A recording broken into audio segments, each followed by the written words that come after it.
Hello everyone, today I wanted to show you my new setup for 2024, show you everything I've bought over the past year for my sim racing setup, and act as a cautionary tale for anyone who might be getting a wheel for Christmas or is interested in getting into sim racing. I'll go through all the prices at the end of everything I've spent over the past year. In November 2022, I put in my order for the Moza R5 bundle. Hey, it's a bundle, so that means it will have everything I need for sim racing, right? I loved this little guy as soon as I got it set up on my desk, but I could feel that he couldn't live up to his full potential, so I got him a nice playseat to live on. But then, where does the playseat live? It needed its own bedroom. It can't live in the cupboard like this. By the time I started upgrading the plastic on the playseat to stronger plastic, I realised I was in too deep and ordered a full aluminium profile rig. Once I had the rig, it was only a matter of time before it took over the whole room. So now I'm starting 2024 with a brand new sim racing PC and triple monitor setup. I'm poorer, but happier?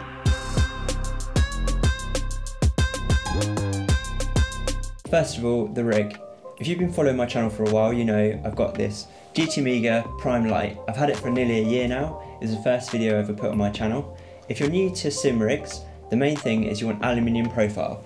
So these little grooves mean you can attach these bolts to anywhere on the profile and you can attach anything else you want. So if you're looking to upgrade from your desk, then look for any aluminium profile depending on which country you're in, work out what's cheapest for you. The seat I'm using is the GT Amiga RS12. This came with the Prime Lite. It served me well for the past year. I'll do a year review video for this soon, but I wouldn't recommend buying it if you're not getting it as part of a bundle. The main reason is I really want a seat that doesn't feel like wet cardboard when you're braking. I'm hoping to get a seat that's a little bit more rigid in the future. So for wheel and pedals, I'm still using the Moza R5 bundle. I've really enjoyed using this over the past year, and it's funny, I did so much research about what would be the correct amount of torque, whether 5 Newton meters would be enough. I still get questions on my YouTube channel every week about whether 5 Newton meters will be enough or whether people should buy a more expensive wheelbase, and honestly, it's the last thing that I'm considering upgrading. This wheel and wheelbase is serving me really well so far. The pedals, on the other hand, they'll probably be on the list for upgrades in the future.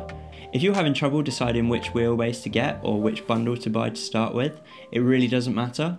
If you're looking at whether to get a Logitech, whether to buy Moza, whether to buy Fanatec, what I would say is just buy whatever you can afford to get started, and you'll learn so much along the way. For the monitor stand, again, I went with GT Amiga. In the UK, they're a really great supplier, the prices are really good, the build quality is great, so I've had absolutely no problems with them. This was the last piece of equipment to arrive.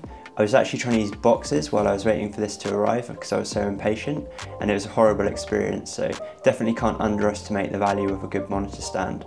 It doesn't have any adjustability once you've got the monitors mounted, so they're really stuck on there, but it feels very sturdy. I don't have any fears that it's going to fall over or move at all. The monitors are very, very solidly attached. My one criticism is that once you have it all configured, there's no way to adjust the monitors up and down, and that would be really helpful for aligning them up. It's quite a pain to get the monitors perfectly aligned, and I definitely wouldn't move them now to show you because I wouldn't be able to get them back exactly how they were.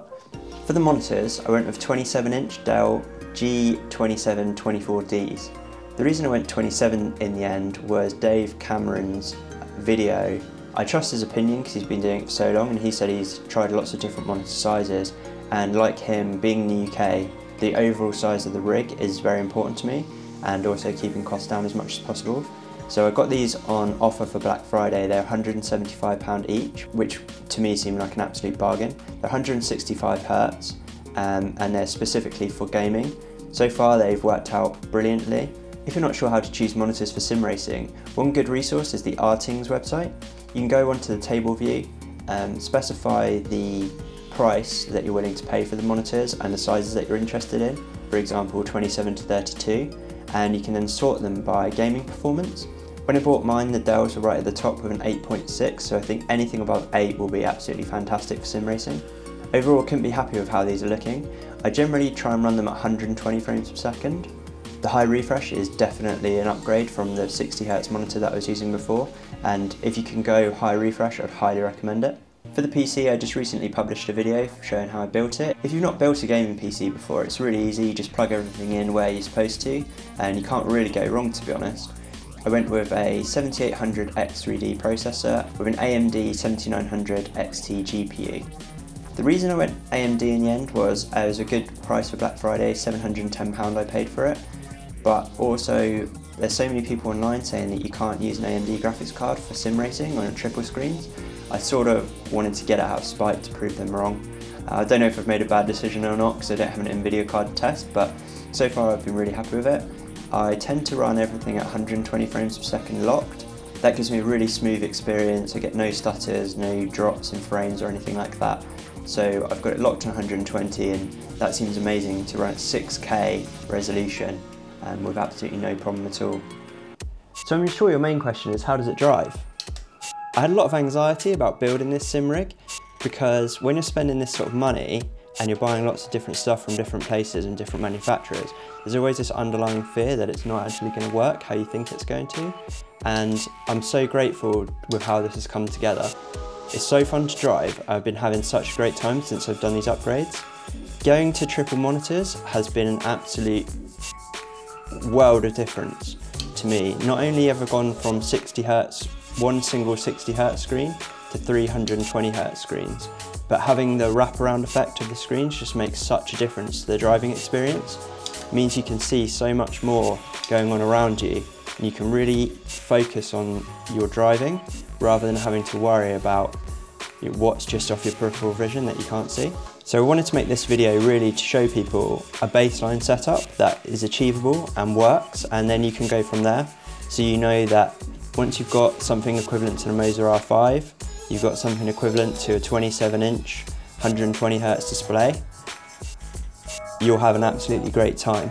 Right, so finally, let's get into the costs. So for the PC, I spent £2,313. That includes some monitors, which are £175 each. For the Moza R5 bundle, I originally paid £569 when it first came out. For the Prime Lite and the RS12 seat, I paid £500.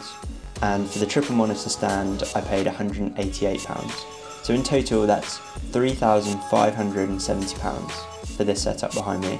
If you include the cables and the JBL headset that I use, that's another £100. So all in total, for every single thing I use for sim racing, it's £3,670. And that feels like a lot when you say it out loud. I haven't bought it all in one go. I've kind of been building this over time, but I've really been enjoying sim racing over the year, and part of that for me is looking at how I can improve my gear and improve my setup. So I've really enjoyed building this sim rig, and I cannot wait to spend more time driving. So what do you think? Are you surprised at the price of this setup? Has it put you off getting into sim racing, or has it given you a shopping list of things you're going to start researching? Let me know down in the comments if you enjoyed this video or if you want to see any follow-ups or want me to discuss anything further in depth. And thanks, and I hope to see you racing.